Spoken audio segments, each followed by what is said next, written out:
2025년 11월 30일 빅토리아주 출신의 베테랑 동굴 다이버 게리 깁스는 동료 2명과 함께 사우스 오스트레일리아주 탄타놀라 인근 탱크 동굴 탐사를 위한 주말 다이빙에 나섰다. 탱크 동굴은 단순한 레크리에이션 다이빙 장소가 아니다. 복잡한 미로 같은 터널들로 이루어져 있는 이곳은 CDAA 호주 동굴 다이버 협회가 관리하는 가장 까다롭고 위험한 등급의 동굴 중 하나로 엄격한 자격 요건을 갖춘 다이버만이 철저한 사전 계획하에 입수할 수 있는 곳이다. 깁스는 이 분야의 살아있는 전설이라 불리었는데 수십 년간 쌓아온 그의 다이빙 기록과 경험은 그를 호주 다이빙 커뮤니티에서 가장 존경받는 인물 중 하나로 만들었다. 탱크 동굴은 총 길이 7km가 넘는 거대한 수중 미로 시스템이다. 이곳은 수중 동굴 특유의 맑은 시야를 자랑하지만 바닥에 침전물이 일어나는 순간 한 치 앞도 볼 수 없는 암흑으로 변하는데 이것이 탐험의 위험도를 배로 늘리게 되는 트리거가 되기도 한다. 이번이 그들의 첫 탱크 동굴 탐사는 아니었기에 달리 걱정되는 구석은 없었다. 깁슨과 2명의 동료는 완벽한 장비를 갖추고 탱크 동굴의 어둠 속으로 입수했다.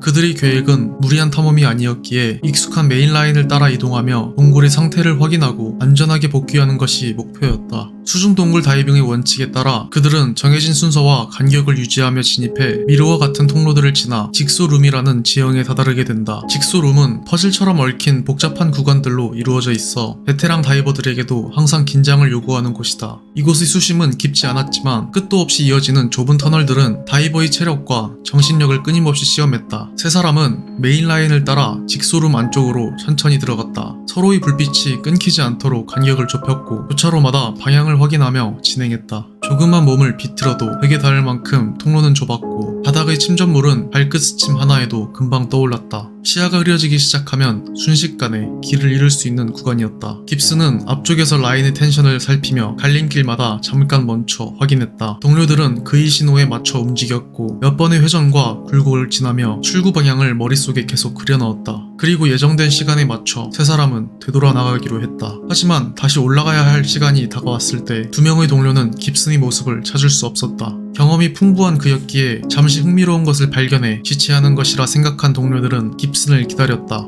하지만 약속된 시간을 훨씬 넘기도록 그의 모습은 보이지 않자 불안감은 곧 확신으로 바뀌었다. 결국 2명의 동료는 수면 위로 올라가 긴급 구조 신고를 하기로 한다. 즉시 경찰에 신고한 동료들에 의해 CDAA 소속의 전문 구조 다이버들이 소집되었다. 탱크 동굴의 복잡함을 누구보다 잘 아는 최정예 멤버들이 깁슨을 찾기 위해 다시 물속으로 뛰어들었다. 구조대는 동굴이 깊은 곳 혹은 좁은 협소 구간에 그가 갇혀있을 것이라 생각했다. 베테랑 다이버가 사고를 당했다면 분명히 고난이도의 탐사 구간에서 발생했을 것이라 짐작했기 때문이다. 하지만 계속되는 구조 시도에도 불구하고 그들은 그의 흔적조차 찾을 수 없었다. 그렇게 다시 수면으로 돌아오는 길 수색팀이 발견한 광경은 모두의 예상을 뒤엎었다. 깁슨은 깊고 험한 미로 속에 있지 않았다. 그는 출발 지점에서 불과 50m 떨어진 입구와 너무나 가까운 곳에서 발견되었다. 그가 발견된 건 바로 다음 날인 12월 1일이었다. 발견 당시의 상황은 더욱 미스터리했다. 동굴 다이빙 사고의 흔한 원인인 가이드라인 얽힘도 없었다. 갑작스러운 암석 붕괴로 길이 막힌 흔적도 발견되지 않았다. 그를 억압하거나 구속하는 물리적인 장애물은 그 어디에도 없었다. 심지어 그의 장비 상태도 사고를 설명해주지 못했는데 당시 공기 탱크에는 호흡할 수 있는 기체가 남아있었을 가능성이 높았고 분명 그는 출구를 향해 돌아오는 중이었다. 경찰과 검시관 또한 당혹스러워했다. 산전수전 다 겪은 65세의 베테랑이 왜 입구를 코앞에 두고 멈춰섰는가. 이에 전문가들은 조심스럽게 의학적인 원인을 추측하였는데 수중 환경에서의 갑작스러운 신체적 이상, 예기치 못한 발작이나 심장마비 같은 불가항력적인 상황이 그를 덮쳤을 가능성이다.